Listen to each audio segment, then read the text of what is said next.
Okay okay అన్న వెళ్దామా తెలుగు వాళ్ళని కలుద్దాం. ఇక్కడ మన వాళ్ళు ఇల్లులు మొత్తం ఇటుక రాళ్ళతోనే కట్టేశారు పోస్టులు వేసేసి. తాతయ్య గారు తెలుగు మాట్లాడతారా? పేరేం పేరు సార్? అనోత్ అనోత్ అనోత్ అనోద్. ఎక్కడ సార్, ఏ ఊరు నుంచి వచ్చారు ఇక్కడికి? వీరపిరకురం. తెలుగు తెలుగు తెలుగు తెలిసి నాకు బాగా మాట్లాడదు. కాదు సార్, మీరు భారతదేశంలో ఇంతకుముందు ఏ ఊర్లో ఉండేవారు? ఇన్నే ఉండి కూడా కుమ్ముకావా ఏమంటున్నారు?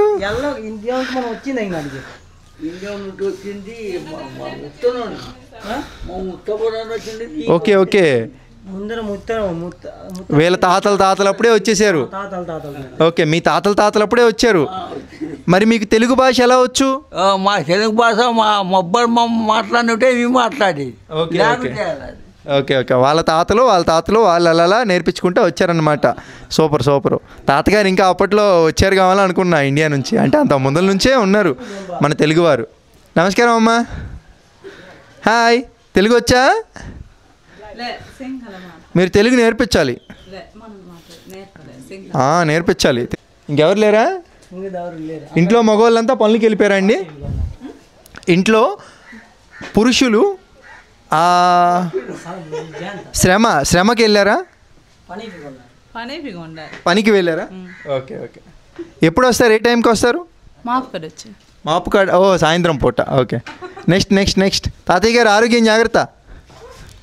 ఇదిగోండి మన వాళ్ళ బెడ్రూమ్లు ఈ విధంగా ఉన్నాయి. కాకపోతే ఇక్కడ ఫ్యాన్ లేదు. ఏమండి మీకు ఫ్యాన్ లేదు? గాలి ఆడిద్దా?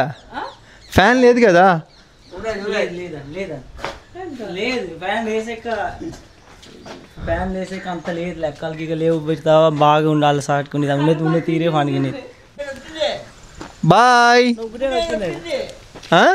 గుడైనా వచ్చింది ఇంక అడుగుతాడు. గుడైనా వచ్చింది ఇంక అడుగుతారు. ఒక్కడనే వచ్చాను. దవరి సార్ వాళ్ళు బాగా మాట్లాడేది మన మాటలు. భాష ఒకటే,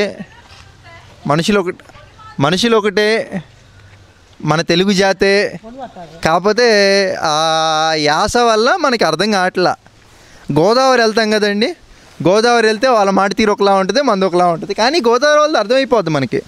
వీళ్ళు ఏంటంటే మనం అప్పట్లో ఎన్టీ రామారావు గారు, అక్కినేని నాగేశ్వరరావు గారు ఆ సినిమాలో భాష. మీరేం చేస్తారు?